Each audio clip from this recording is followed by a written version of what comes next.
आज की क्लास में हम पुराने ब्लाउज़ का नाप लेना सीखेंगे। बहुत सारे लोगों ने कमेंट किया था कि 2 चीज़ आप दोबारा से बताइए। एक तो पुराने ब्लाउज़ का नाप लेने का तरीका, दूसरा छोटी बाजू की कटिंग। तो बहुत ही आसान सा तरीका बताऊँगी, इसमें क्या चेंजेस करने हैं वो भी बताऊँगी, क्योंकि सिले हुए ब्लाउज़ का शोल्डर कैसे हम पता कर सकते हैं, क्या हमें सिले हुए ब्लाउज़ का शोल्डर लेना चाहिए या नहीं लेना चाहिए, सारी चीज़ें मैं डिटेल में बताऊँगी। और मेरे पास ये ब्लाउज़ है।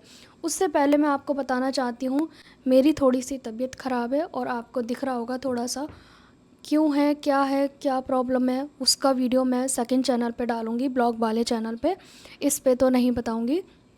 बाकी मेरी शक्ल पे मत जाना, जो मैं सिखा रही हूँ वो ज़्यादा से ज़्यादा सीखने की आप कोशिश करना। एक चीज़ और बता दूँ मैं आपको, जो कि आपको क्लियर हो जाए, जैसे कि ये सिंपल ब्लाउज़ है, इसमें कोई अस्तर नहीं लगा है। अगर आपको कॉटन का ब्लाउज़ बनाना है, बिना अस्तर का बनाना है, तो आपको जो मेज़रमेंट का ब्लाउज़ चाहिए वो भी बिना अस्तर वाला ही लेना चाहिए अपने कस्टमर से। अगर आपके कस्टमर अस्तर वाला ब्लाउज़ बनवा रहे हैं तो उनसे बोलोगे कि अस्तर वाले ब्लाउज़ को ही आप लेकर आएँ, कोई भी आपका मेज़रमेंट का है, क्योंकि अस्तर वाले में और कॉटन में थोड़ा अंतर ज़रूर आता है। लेकिन आपका कस्टमर नहीं मान रहा है कि मुझे तो कॉटन ब्लाउज़ देना है और मुझे सिलवाना अस्तर वाला है, तो थोड़ा-सा आप ढीला रख सकते हैं अस्तर वाले ब्लाउज़ को। क्योंकि अस्तर वाले ब्लाउज़, फॉर एग्ज़ाम्पल अगर मेरे को 38 का आता है अस्तर वाला, तो ये ब्लाउज़ मुझे 36.5 और 37 का आराम से आ जाएगा, मुझे 38 की ज़रूरत नहीं पड़ेगी। 38 मेरे लिए कॉटन के ब्लाउज़ में लूज़ हो जाएगा, तो आधा इंच, पौना इंच का अंतर पड़ता है। अगर डीप नेक है तो 1 इंच का अंतर पड़ता है, अदरवाइज़ छोटे नेक में हाफ़ इंच का अंतर पड़ता है। तो आप या तो इस तरह से कर लेना, लेकिन कोशिश करना कि कॉटन ब्लाउज़ बनाने से पहले कॉटन ब्लाउज़ का ही मेज़रमेंट आपके पास होना चाहिए। इतना क्लियर है, क्योंकि ये रिक्वेस्ट था उन लोगों का जहाँ पे शायद बॉडी मेज़रमेंट देना नहीं चाहते हैं कस्टमर गाँव से, क्योंकि गाँव के लोग ज़्यादातर कपड़ा देकर चले जाते हैं कि भई सिल देना, वो बॉडी मेज़रमेंट नहीं देना चाहते हैं। ठीक है? तो उनके लिए रहने वाला है, आप किसी भी अपने कस्टमर से बोलोगे सही ब्लाउज़ जो है आपकी बॉडी पे वही ब्लाउज़ दीजिएगा।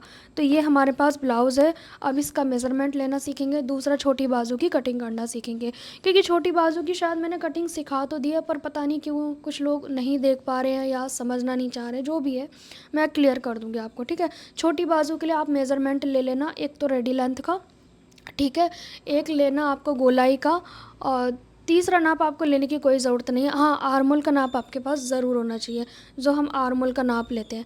3 नाप आपकी छोटी बाजू में ज़रूर चलेंगे। अब छोटी बाजू आप अगर 3 इंच से छोटी बनाना चाहते हैं तो मैंने ऑलरेडी एक कटिंग वीडियो डाला हुआ है, तो आप उसको देख लेना। जो 3 इंच की, 3.5 इंच की छोटी बाजू होती है, लेकिन 4 इंच से ऊपर की बाजू में सिंपल कटिंग होती है, कुछ अलग कटिंग नहीं होती है। अगर टाइम बचा तो मैं दोनों तरीके की आपको समझा दूँगी, ठीक है। छोटी जो बाजू होती है वो दोनों तरीके की मैं समझा दूँगी, अगर समय बचा तो, ठीक है। सबसे पहले इस ब्लाउज़ का मेज़रमेंट लेना सीखेंगे। ब्लाउज़ को बिल्कुल ही स्ट्रेट करके रखेंगे। अगर आपके पास आयरन है तो आयरन ज़रूर कर लेना। सबसे पहले लेते हैं हम रेडी लेंथ, ठीक है, इस तरीके से प्रॉपर खींचेंगे तो इसकी ब्लाउज़ की जो लेंथ है वो 14 इंच है। देखो मैंने खींचा हुआ है अपनी फिंगर से, तो ये 14 इंच की रेडी लेंथ है, ठीक है। हम स्टेप बाय स्टेप लेंगे, ये नहीं कि कभी गला ले रहे हो कभी बाजू, नहीं। सबसे पहले रेडी लेंथ ली जाती है, उसके बाद हम लेते हैं चेस्ट साइज़। तो चेस्ट साइज़ आपको यहाँ से लेना है, ये जो उभरा हुआ हिस्सा है ना, इस आर्म होल से 2 इंच नीचे कह सकते हो, या फिर ऊपर से 10 इंच पे, 9 इंच पे आप कह सकते हो, ठीक है। ये जो उठा हुआ दिख रहा है ना, ये यहाँ पे आपको चेस्ट का साइज़ लेना है, इस तरीके से। आप देख सकते हैं ये ब्लाउज़ जो है वो है 37 इंच चेस्ट का, मतलब 37 इंच की चेस्ट है, और ज़्यादा नहीं खींचना है, इस तरीके से नॉर्मल छोड़ना है आपको, इस तरह से, ठीक है। हाथ तो फेरना है बट ज़्यादा खींचना नहीं है। तो ये हल्का सा खींच रहे हैं तो 37 इंच आ रहा है, इसका मतलब 37 इंच का वर्स्ट साइज़ है, फुल वर्स्ट। अब आर्मोल के पास देखेंगे तो ये है हमारा अपर वर्स्ट, तो इनका दोनों सेम ही रखा हुआ है, मतलब ये भी 37 है, ये भी 37 है, ठीक है। आधा इंच का अंतर हो सकता है, क्योंकि थोड़ा झुकाव से पता चल रहा है कि यहाँ ज़्यादा है और यहाँ पे थोड़ा सा कम है। उसके बाद हम लेंगे कमर का नाप, लेकिन कमर का मैं लास्ट में सिखाऊंगी, क्योंकि हमें कमर का नाप ऐसे नहीं नापना है, इसे ओपन करके नापना है, या फिर मैं दिखाई देती हूँ, है ना। आपको एक आध हुक खोलना है, और ये जो हुक वाली पट्टी है इसको हम ऐसे रखेंगे, प्रॉपर इंच टेप को हुक वाली पट्टी के ऊपर रखेंगे, और ऐसे खींचते हुए अच्छे से कमर हमेशा गोलाई में नापनी है, इस तरीके से। इसको नहीं जोड़ेंगे। इस आई पट्टी को छोड़ के जो हमारी आई बनी हुई है यहाँ तक मेज़र करेंगे तो इनका जो कमर है वो 32 है, ठीक है। कमर कितना है 32, चेस्ट कितना आया था 37 इंच, तो ये 32 इंच लिखेंगे और ये छोड़ना है आई वाला। अगर आप काज बटन कर रहे हैं तो बटन वाली पट्टी को छोड़ना है, ठीक है। इस वाली पट्टी को छोड़ के तो ये 32 आया। अब हमें चाहिए अपने नेक का लेंथ, तो नेक का लेंथ कैसे मेज़र करोगे आप, तो एक स्केल को लेंगे और इसको यहाँ रख देंगे शोल्डर के पास, ठीक है। अब यहाँ से देखेंगे स्ट्रेट। अगर आपको ऐसे वाला लेंथ की आदत है तो आप वही तरीका अपनाइएगा। 7 इंच आ रहा है इस तरह से, अगर बात करें इस तरह से तो 6.5, आधा इंच का अंतर आ जाता है। लेकिन नेक का साइज़ आपको जैसे लोगे कटिंग भी वैसे ही करनी पड़ेगी। मान लो ऐसे लंबाई ले ली, कटिंग के समय आप ऐसे नाप रहे हो तो वो बढ़ जाएगा। जैसा आप नापोगे वैसे ही आपको कटिंग के समय लेना पड़ेगा। तो इस तरीके से हम फ्रंट का नेक देखेंगे 6.5 आया है, ठीक है। अब हमें इसी तरीके से बैक का नेक देखना है। इस स्केल को ऐसे स्ट्रेट रखेंगे तो बैक का नेक देखने के दो तरीके हैं। एक तो ये आ रहा है 9.5, लेकिन आपको ये नहीं समझ आ रहा कि मेरे को नहीं समझ आ रहा है, कहीं ऐसे हो रहा है कहीं ऐसे हो रहा है, तो आपको करना क्या है, ये जो पट्टी है, ये जो नीचे की पट्टी है, इसको हम देखेंगे कितना है, ये 4 इंच है। अब रेडी लेंथ ब्लाउज़ की 14 इंच है, ठीक है। तो हमने 4 माइनस किया तो ये बच गया 10 इंच। इसका मतलब ये 10 इंच का गला है, 9.5 का नहीं है, ये 10 इंच का गला है, ठीक है।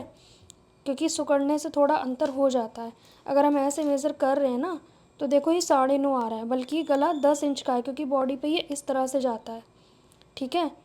10 इंच का, तो मतलब कहने का मतलब है दो तरह से आप गले की लंबाई पता कर सकते हैं बैक साइड की। एक तो ऐसे सीधा सीधा, दूसरा रेडी लंबाई ब्लाउज़ की 14 है, उस जो भी आपकी ब्लाउज़ की लंबाई है यहाँ से यहाँ तक, उसमें से ये पट्टी माइनस कर दो जितनी भी आ रही है।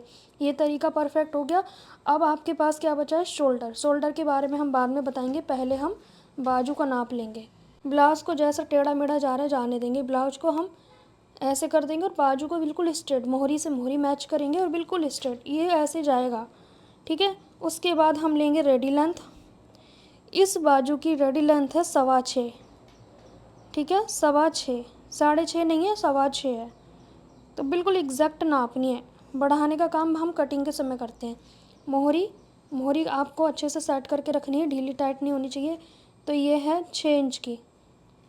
अब बहुत इम्पॉर्टेंट चीज़ यहाँ पे, ये कितना है, तो यहाँ ये कैसे मेज़र किया मैंने, हमने क्या किया, हमने यहाँ से सीध नापनी है। स्केल रख सकते हो आप ऐसे, ठीक है। ये डाउन कितने पे है वो हमें पता लग जाएगा, ये 2.5 इंच पे डाउन है, ठीक है। क्योंकि हमारा आधा इंच तो सिलाई में गया है ना, तो ये 2.5 इंच पे डाउन होती है छोटी बाजू। आप देख पा रहे हैं, अगर यहाँ जॉइंट से देखेंगे तो 2 इंच, लेकिन आधा इंच हमारी सिलाई में गई है ना, तो 2.5 इंच के नीचे जो भी आएगा वो बाइसेप्स है। ये क्यों रखना है, क्योंकि हमें अपने आर्म होल का पता करना होता है।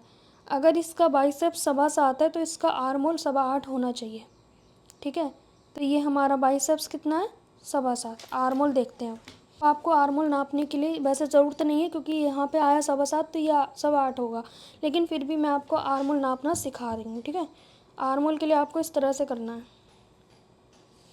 ब्लाउज़ में 1 इंच मतलब अंतर आपको आइडिया लगाना है कि भैया हमारा यहाँ पे आर्म होल कितना है। मैंने कहा था ना 7.25 होगा, तो ये 7.25 के ही करीब है। ये 7.25 था तो ये 7.25 है। 1 इंच एक्स्ट्रा मिलेगा आपका आर्म होल। अगर बहुत मोटे पतले होते हैं थोड़ा अंतर हो सकता है, आपका अलग अंतर भी हो सकता है, पर लगभग जो स्टैंडर्ड साइज़ है वो यही होता है, ठीक है।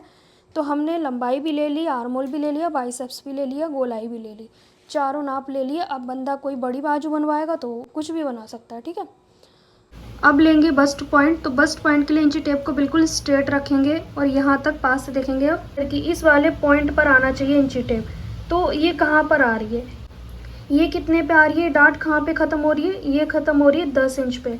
इसका मतलब बस्ट पॉइंट 10.5 है कस्टमर का। 10 इंच भी रख सकते हो, 10.5 भी, लेकिन आपका ये 9 पे भी आ सकती है प्लेट, 10 पे भी आ सकती है, 8 पे भी आ सकती है, 11 पे भी आ सकती है। ये वाली जो प्लेट का एंड है ना वो कितने इंच पे आ रहा है, वो आपका बस्ट पॉइंट है, ठीक है। और आधा इंच हमारा सिलाई में गया है। तो आप इस तरीके से अपने बस्ट पॉइंट को जान सकते हैं। अब बहुत इम्पॉर्टेंट चीज़ जो कि सब कंफ्यूज है कि सिले हुए ब्लाउज़ का हमें कैसे पता चलेगा शोल्डर कितना है। तो हम देखो आइडिया लगा सकते हैं, बट उसका सॉल्यूशन मैं कुछ और दूंगी आपको। मैं नहीं चाहती कि आप तुक्के पे काम करो, आपका कुछ भी गड़बड़ हो, क्योंकि हमें नहीं पता ये ब्लाउज़ उसको कस्टमर को परफेक्ट है नहीं है, आई डोंट नो, हमें नहीं पता होता है।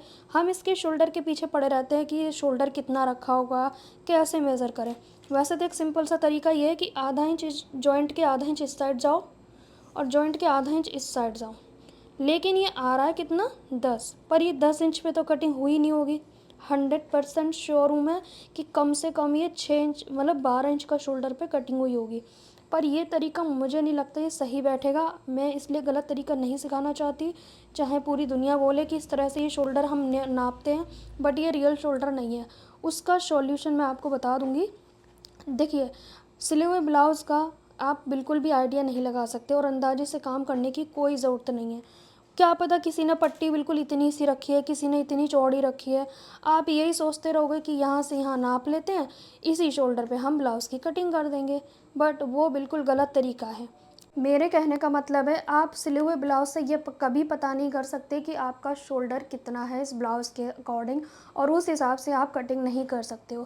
क्योंकि शोल्डर पट्टी तो कोई कम और ज़्यादा भी कर सकता है ना, उसके हिसाब से चलोगे कि भाई इतना शोल्डर हो सकता है। मुझे नहीं लगता ये 12 इंच के वो 10 इंच के शोल्डर पे ब्लाउज़ बना होगा, बिल्कुल भी नहीं। ये मेरा अपना एक्सपीरियंस है।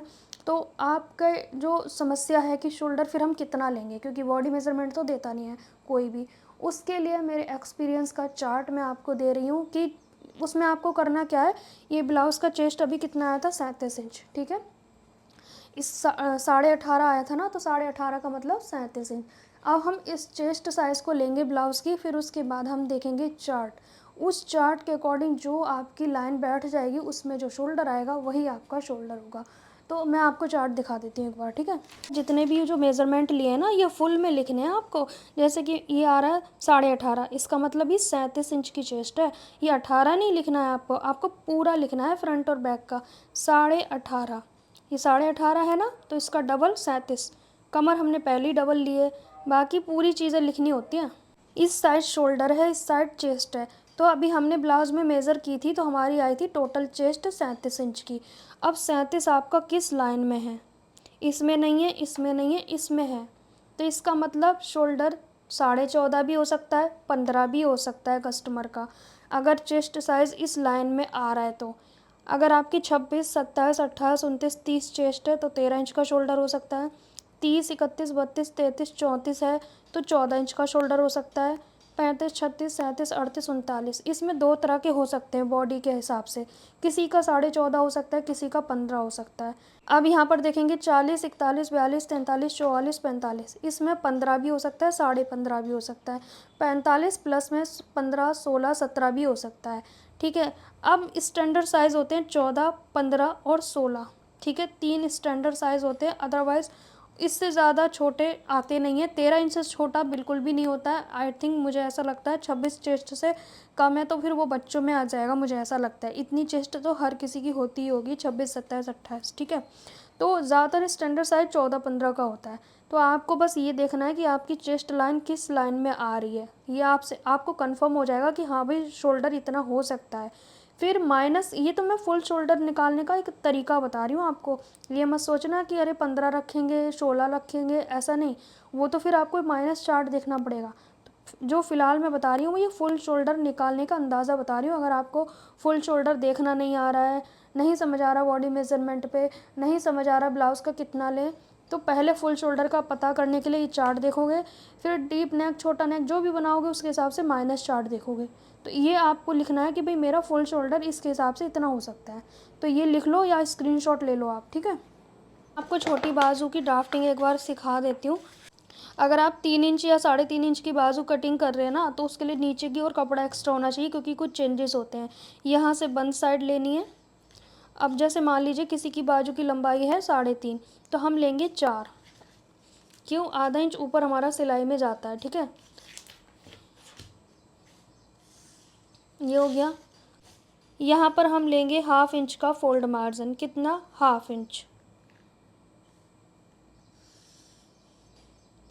अब आप कहोगे नीचे तो ज़्यादा लिया जाता है फोल्ड मार्जिन, अभी आपको आंसर मिलेगा, थोड़ा वेट करें। फॉर एग्ज़ाम्पल मान लीजिए गोलाई किसी की है 5.5, ठीक है। अब हम ऊपर से डाउन कितना करेंगे, छोटी बाजू में 2.5 इंच। अब छोटी बाजू में 2.5 इंच डाउन करेंगे तो नीचे जो मार्जिन है वहाँ पे तो बहुत छोटी सी लाइन बचेगी, उसका सॉल्यूशन है। अब यहाँ पर ये कितना है, 5.5, तो यहाँ पर कर देंगे 6.5। ये बाइसेप्स हो जाएगा कस्टमर का। अब यहाँ पर हम निशान लगा देंगे और ये आ जाएगी हमारी यहाँ से यहाँ तक गोलाई। ठीक है। अब क्वेश्चन ये है कि यहाँ पर सिलाई में जाएगा, इधर भी सिलाई में जाएगा ये, तो हमारे पास ये मार्जिन तो बचेगा ही नहीं। मतलब ये जो लेंथ है बहुत छोटी हो जाएगी, फिर अंदर घुसती है, वो चुभती है। तो इस केस में आपको करना क्या होता है, आधा इंच सिलाई में चली जाएगी, आधा यहाँ पे चली जाएगी, तो 1.5 बचेगी। तो हम 1.5 की बजाय 3 कर लेते हैं। हमारी ये यहाँ तक आनी चाहिए कम से कम। ठीक है। तो हम इस लाइन को यहाँ मिला देंगे, इस वाली लाइन को हम यहाँ मिला देंगे। तो अब ये लाइन जो हमारी है वो यहाँ पर आएगी। ठीक है। ये चीज़ हमारी बढ़ गई। अब यहाँ बनेगा कोना, उसका सॉल्यूशन है मेरे पास। पहले हम इसकी करेंगे कटिंग। यहाँ कट लगाते हैं। ठीक है। अब आपका क्वेश्चन है, ये तो ऐसी हो गई, पर कोई बात नहीं, अभी ध्यान नहीं देना इतना कि टेढ़ी हो गई क्या हो गई। इसमें आप इसी में फ़ोल्ड नहीं कर सकते हो, इस वाले तरीके में आप छोटी बाजू में कभी भी आप इसी को फ़ोल्ड करोगे तो उठी उठी हो जाएगी। वो ना करके आपको क्या करना है, यहाँ से सेम 1 या 1.5 इंच ऐसे करके पट्टी सेम रहेगी, आपको इसे फेंकना नहीं है कपड़े को। अब ये कुछ इस तरह से आ जाएगा। ठीक है। यहाँ से कितना एक्स्ट्रा है इसको हटा देंगे, यहाँ तक रखेंगे।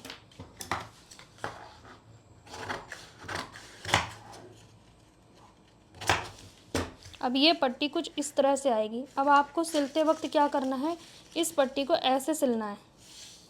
ये जो पट्टी है ना, छोटी बाजू में हमेशा इस तरह से आपको पट्टी अटैच करनी होती है।